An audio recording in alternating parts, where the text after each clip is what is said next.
Aerobatic competition is the very essence of flying. It demands the highest possible standards: consummate precision, perfect symmetry, and split-second timing, whilst enduring punishing G-forces and being continually blown offline by the wind. On the 2nd of August 1986, 70 of the best aerobatic pilots in the world gathered at an army airfield in Gloucestershire to display their graceful and spectacular art.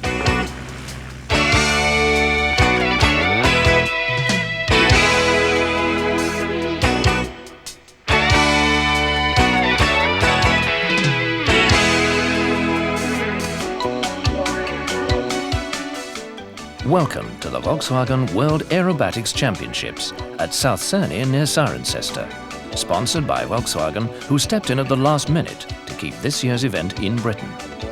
We were approached some time ago because the original sponsor decided to pull out and asked if we would be interested in sponsoring it, because if we didn't, then the Aerobatics Championship could have gone out of the UK.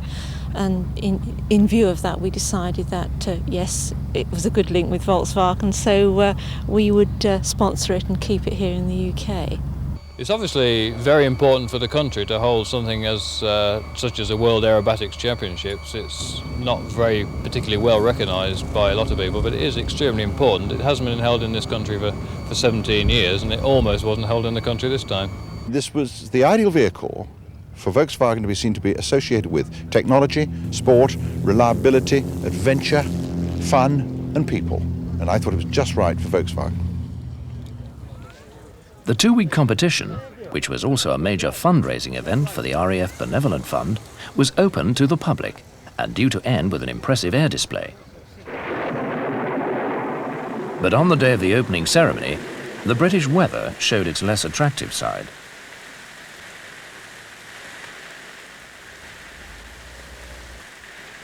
And the only place to see aeroplanes was in the hangar.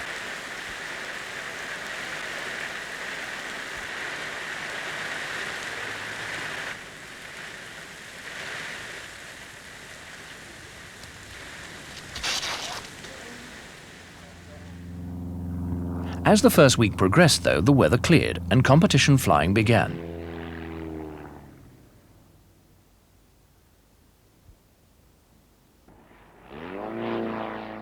In aerobatic competition, each pilot flies 4 programs: a known compulsory, a 20-figure freestyle, an unknown compulsory, with top pilots going on to fly a 4-minute freestyle sequence.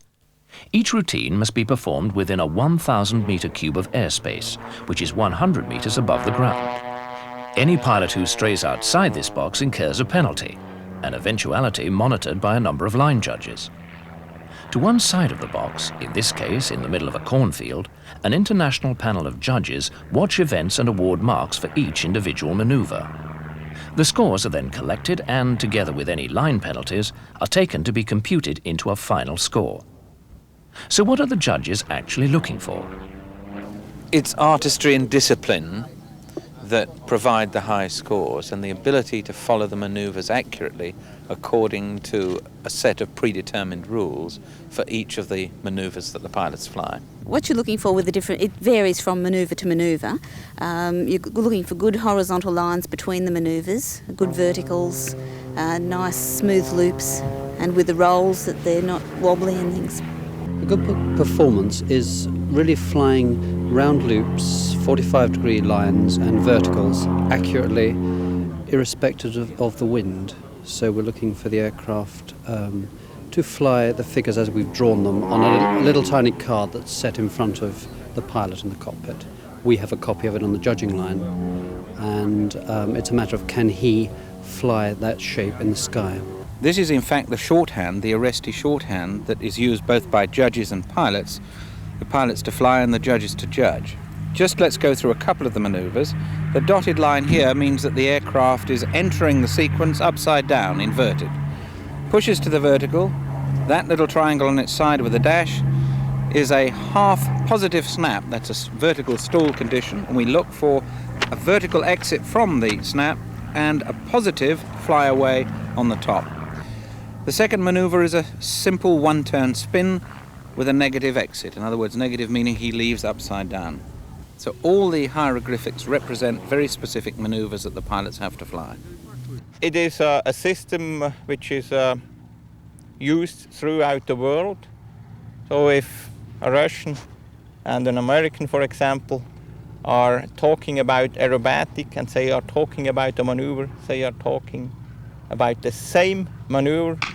It is like using symbols for drawings in the electronic business. There are basically three control surfaces. The ailerons, which are on the wings, and they cause the aeroplane to roll. The elevators connected to the tailplane at the back, which cause the aeroplane to pitch up and down. And finally the rudder, which is the vertical tail surface, which causes it to yaw. And that one is not used much in normal aeroplanes that cruise around the sky, but is very important in aerobatic aeroplanes. In fact, you could do all this kind of aerobatics with just one instrument, and that's the airspeed indicator. The entry speeds have to be quite accurate. We have a maximum speed for this aeroplane of 200 knots, and most of our entry speeds are around 180 knots. And you really do need that instrument to tell you when you've reached that speed. We also have maximum speeds that we can do flick rolls at, which you mustn't exceed. So that's without doubt the most important instrument. You might think that the altimeter is important, but in fact it lags behind the aeroplane so much that we estimate our height purely from experience. And this instrument, although we look at it occasionally, is not of crucial importance. The ailerons have got spades underneath them, and that is the surface that helps balance them. And the elevator has a tab on it, a balance tab, which reduces the elevator forces. And other things it has are the wingtip sights, those red and white striped objects on the end of the tip. And the idea of those is that they enable you to establish exact lines. And attached to that is a little bit of string, which you see, which looks rather crude. But the idea of that is that it tells you when the aeroplane is sliding backwards, because one of these figures that we fly is a tail slide, and the aeroplane should fly backwards one complete aircraft's length. And we look for that piece of string reversing direction to tell us when it starts to slide backwards. They are fantastically strong compared with the average touring aeroplane. Most of these aeroplanes would have no trouble at 10 G. We've changed the shape of it so that it will present better in the air. It has Canadian wings on it. They're called the Ultimate Wings, with full span ailerons to give it a much, much greater roll rate than a normal Pitts. The engine is a 330 horsepower Lycoming to give it the power, with a constant speed prop on it. And in general, it performs significantly better than any of the factory machines, or what it was in its early days. It's a powerful, unlimited beast. That's all it is. It can do every maneuver that we have to do, and can do them with ease. This modified aeroplane really has no speed limit at all. For everything we need in aerobatics, there really is no limitation on the speed. It does everything.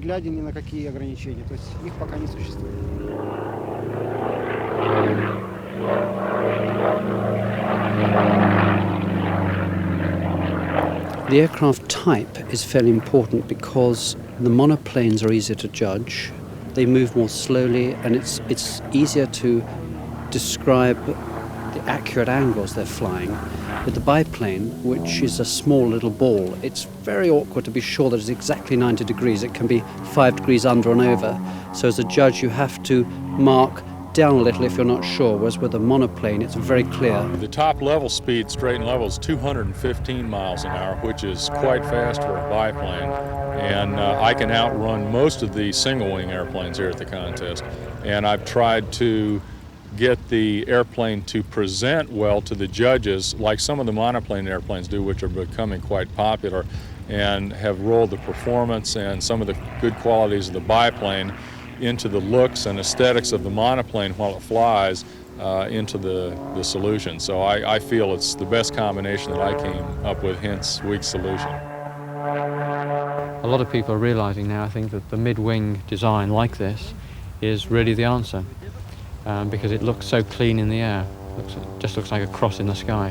And I think you'll see less and less pit specials entering at this sort of level, because they really look like a football in the sky. I just don't trust them. I like them. I've flown in monoplanes in aerobatic contests. Very happy with them. I've just got this niggling doubt about their structural limits staying up there with it. I don't with the Pitts.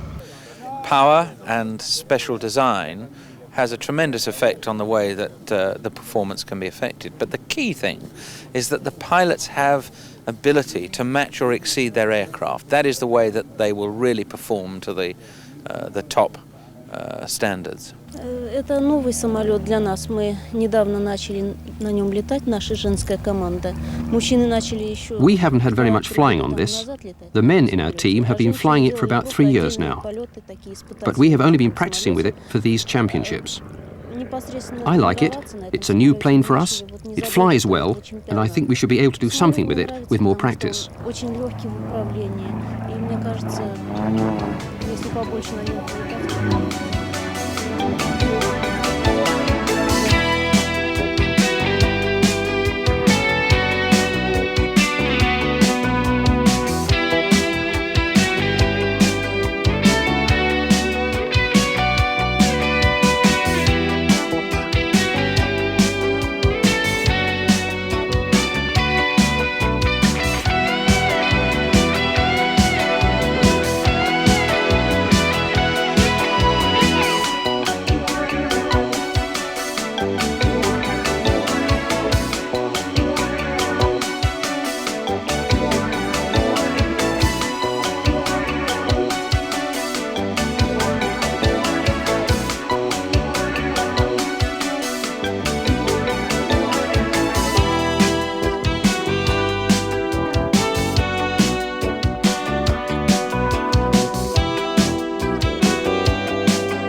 One aeroplane which attracted special interest was the Volkswagen Stearman Cadet, which was used to give VIPs the chance to fly.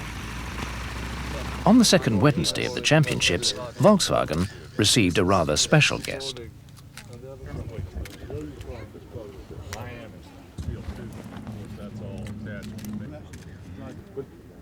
After talking to the pilots and admiring their aircraft, it was the Prince's turn to take to the skies.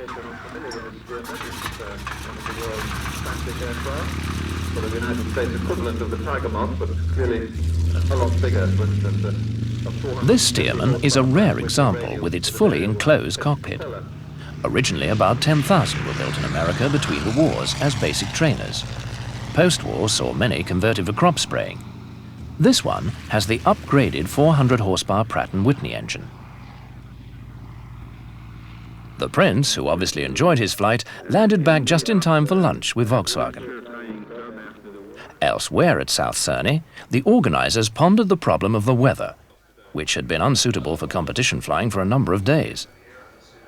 Well, as far as the World Championship is concerned, we need to have flown the first programme, which is the known compulsory programme, and the free programme, which is the second programme. Once we've completed those two, we have a valid championship result. If we're not able to complete the second programme, which we're in the middle of at the moment, then unfortunately there will be no World Championship result. Obviously, we hope that the weather will brighten up pretty swiftly this morning, and that we will in fact be able to complete the third programme as well as the second. The second one takes the longest because the flights are longer, and it's always the most difficult to get through. The third programme is quite a lot shorter. That's the unknown compulsory programme. Many of the pilots passed the time by studying strategy or rehearsing that formidable unknown sequence.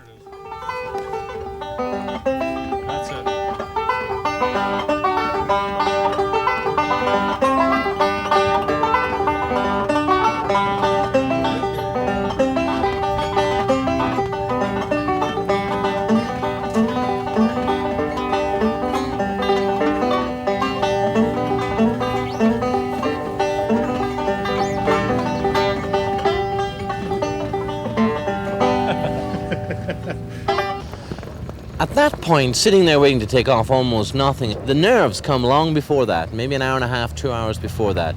And the battle is get rid of those nerves and get things to normal. There are no nerves once that engine has started, once I'm in that plane. They're all gone. The few seconds before taking off, you try hard to concentrate on the program that you're going to do and to have a clear frame of mind. And I often find I'm probably too relaxed, but the mind is almost a blank. It's very strange. Other people have other problems as well. They find that they're thinking, their minds are wandering to other things. But I find I tend to relax when I get airborne and just sort of get on with the job in hand. Competition aerobatic flying is really the quintessence of flying. It's just, it's taking the airplane to its outer edges of the envelope, and it's a very exciting thing.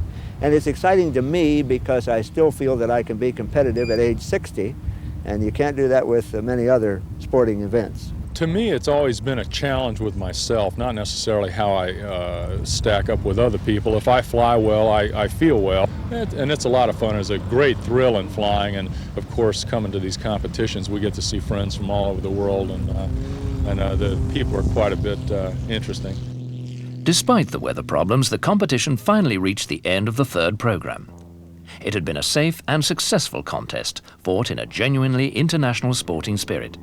And although the fourth program was scrubbed, a World Championship result was declared. Former individual world champion Petr Yermas of Czechoslovakia retained his title, with Kermit Weeks of the USA second. Female world champion was the Russian Lyubov Nemkova, with the team prize going to the Russians too. So, at the end of a fortnight of thrills, noise and colour, the final Saturday saw the crowds coming in their thousands to see some of the most famous and revered aircraft in the world. It was an appropriate and spectacular end to the Volkswagen World Aerobatic Championships, a true celebration of the skill and the spirit of flying.